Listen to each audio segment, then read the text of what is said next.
सावधान, this call has been recorded. नमस्कार। आज का विषय भी यही है।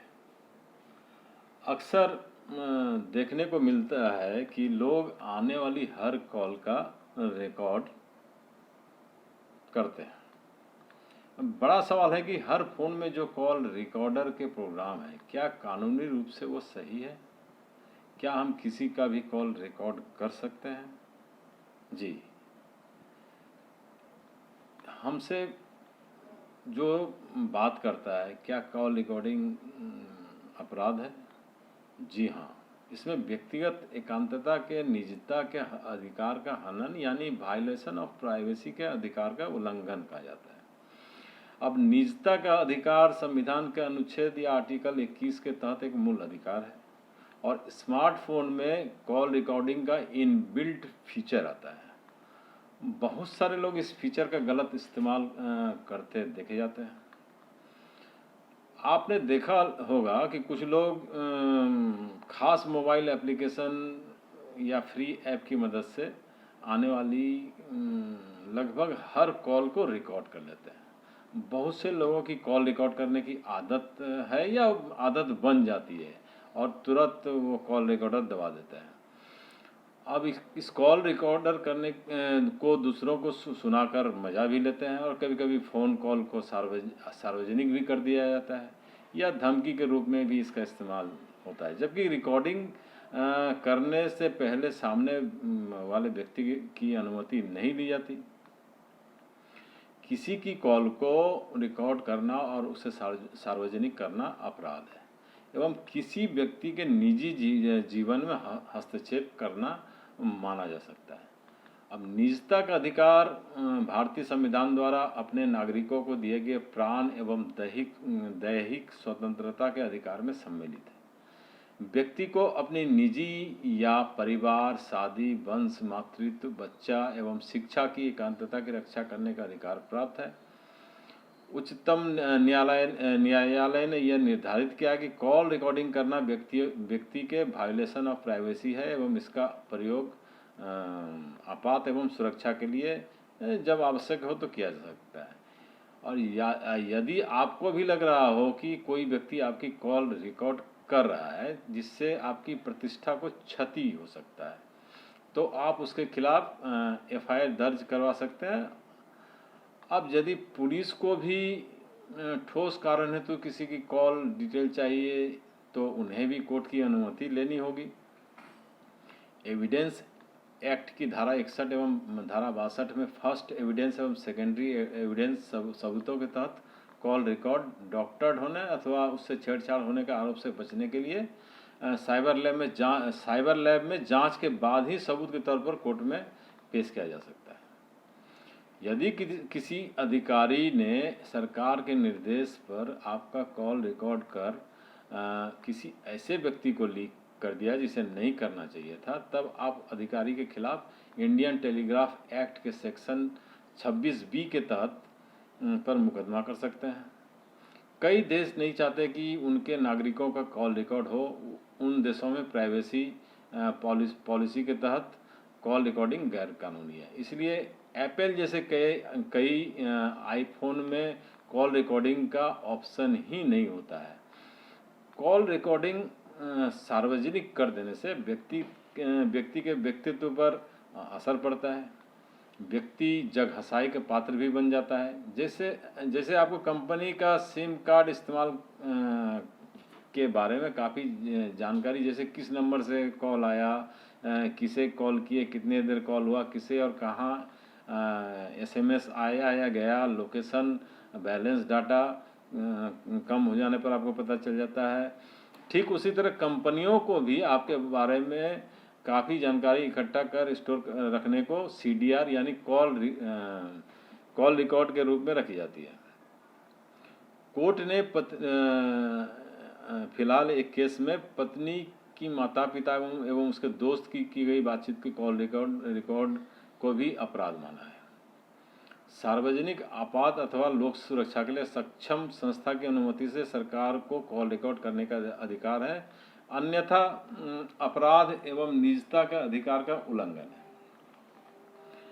अब इंडियन टेलीग्राफ एक्ट 1885 के सेक्शन 5(2) के तहत केंद्र और राज्य सरकारों के पुलिस अथवा आयकर विभाग आदि को महसूस हो कि कानून का उल्लंघन हो रहा है, गैर कानूनी एवं देश विरोधी काम में लिप्त होने का शक है, जन सुरक्षा एवं सरकार के हित में बातचीत को गोपनीय तरीके से रिकॉर्ड करने की ज़रूरत है तो वैसा कर सकते हैं। लेकिन अगर आपको लगे कि रिकॉर्ड लीक कर दिया गया जिसे नहीं करना चाहिए था, तो फिर इंडियन टेलीग्राफ एक्ट के सेक्शन 26 के तहत आरोपी पर मुकदमा भी कर सकते हैं। एक रिपोर्ट आई थी कि पेगासस स्पाईवेयर की मदद से भारतीय यूजर की जासूसी की जा रही है।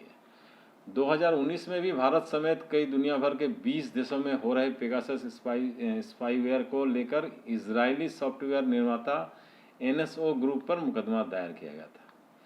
यह स्पाईवेयर आपके फ़ोन पर अटैक कर आपकी तमाम जानकारियां की जासूसी करता था।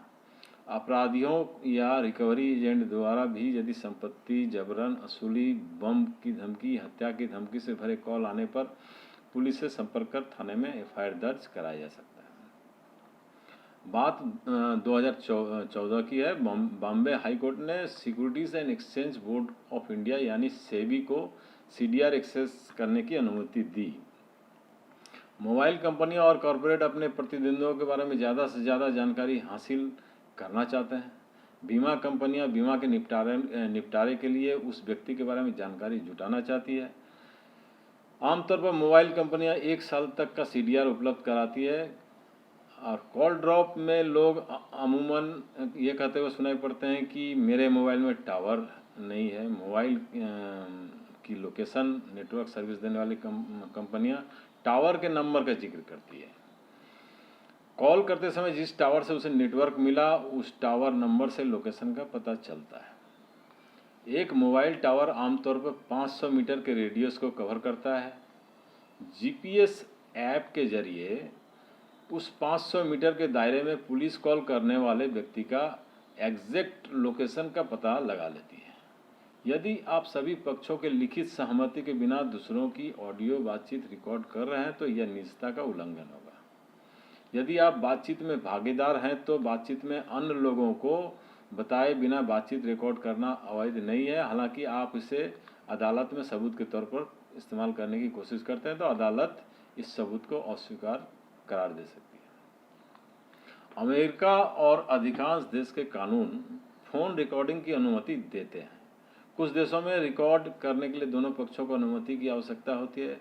सभी देशों के अपने अपने कानून हैं। आपके पास कॉल रिकॉर्ड रोकने के लिए किसी ऐप या अन्य डिवाइस का तरीका भी नहीं है कि आप किसी ऐप या डिवाइस से आप किसी का कॉल रिकॉर्डिंग रोक दें। आप इन्हें ऐसा न करने के लिए कह सकते हैं। आप इस पर कोई कानूनी सहारा भी ले सकते हैं। अब आपको कैसे पता चलेगा कि कोई आपका कॉल रिकॉर्ड कर रहा है? अपने वेब ब्राउज़र में जाइए, history.google.com/history टाइप करें। बाईं ओर मेनू पर गतिविधि नियंत्रण या एक्टिविटी कंट्रोल पर क्लिक करें। Voice and audio activity section तक स्क्रॉल करें और उस पर क्लिक करें। वहां आपको सभी आवाज़ और वीडियो रिकॉर्डिंग की एक कालानुक्रमिक सूची मिलेगी जिसमें बिना आपको जाने रिकॉर्ड की गई कोई भी रिकॉर्डिंग शामिल होगी। इसके अलावा कोई कॉल आती है या कॉल करते हैं और कुछ सेकंड या मिनट के बाद बीप की आवाज़ सुनाई दे तो भी समझ लें कि आपका कॉल रिकॉर्ड हो रहा है। फ़ोन ओवरहीटिंग हो रहा है, ज़्यादा डेटा की खपत हो, पॉप एंड ऐड मैसेज आती हो, फिर भी फ़ोन बंद हो फिर भी उसमें एक्टिविटी कुछ दिखाई पड़े, अचानक से स्क्रीन ऑन हो जाए, साइलेंट मोड खुद से ऑफ हो जाए, माइक आइकॉन दिखना ऊपर एक आइकॉन दिखे जो कि माइक्रोफोन का आइकॉन है, शट डाउन होने में ज़्यादा वक्त लेता हो, अजीब तरह के कैरेक्टर्स सिंबल्स के टेक्स्ट मैसेज आ रही हो तो समझ लें कि आपके फ़ोन का टैप हो रहा है। सुरक्षा के लिए बैकअप लेकर फैक्ट्री रीसेट कर लें। व्हाट्सएप में भी कॉलिंग फीचर होता है, लेकिन आप किसी भी कॉल को रिकॉर्ड नहीं कर सकते। आप सिर्फ मैसेजिंग ऐप का उपयोग करके ऑडियो कॉल व्हाट्सएप के जरिए कर सकते हैं। भारतीय कानून पुलिस द्वारा कॉल की रिकॉर्डिंग की अनुमति केवल तभी देता है जब टैप को राज्य के शीर्ष रैंकिंग गृह सचिव या समकक्ष रैंक द्वारा बहुत सारी कागजी कार्रवाई के बाद अनुमोदित किया जाता है। अब कॉल ट्रेस करना, फ़ोन ट्रैक करना सब ठीक है, लेकिन कॉल रिकॉर्ड करने के लिए काफ़ी वैधता की ज़रूरत होती है। कोई भी सेल फोन प्रदाता कॉल या बोली जाने वाली जानकारी रिकॉर्ड नहीं कर सकता। केवल कॉल डेटा रिकॉर्ड किया जा सकता है, समय, अवधि, स्थान आदि। गूगल ने हाल में ही third party call recording apps पर रोक लगा दी है। गूगल की एक नई पॉलिसी आने के बाद आप किसी भी थर्ड पार्टी का इस्तेमाल करके कॉल रिकॉर्डिंग नहीं कर पाएंगे। निजता के उल्लंघन को धारा 66E में परिभाषित किया गया है कि किसी व्यक्ति की सहमति के बिना उसके निजी क्षेत्रों की छवि को जानबूझकर या जानबूझकर लेने, प्रकाशित करने या प्रसारित करने से उसकी गोपनीयता की अवहेलना होती है। इसमें 3 साल की सजा या 2 लाख रुपये तक का जुर्माना और दोनों हो सकता है। भारत के संविधान के अनुच्छेद 21 में कहा गया है कि कानून द्वारा स्थापित प्रक्रिया के अनुसार किसी भी व्यक्ति को उसके जीवन या व्यक्तिगत स्वतंत्रता से वंचित नहीं किया जाएगा। व्याख्या की गई है कि जीवन शब्द में जीवन के वे सभी पहलू शामिल हैं जो मनुष्य के जीवन को सार्थक, पूर्ण और जीने योग्य बताते हैं। खैर, आज इतना ही। मैं सुबोध कुमार मिश्रा आज आपसे इजाज़त चाहूँगा। फिर मिलते हैं किसी नए विषय पर। सुरक्षित रहें, सावधान रहें, इसी कामना के साथ नमस्कार।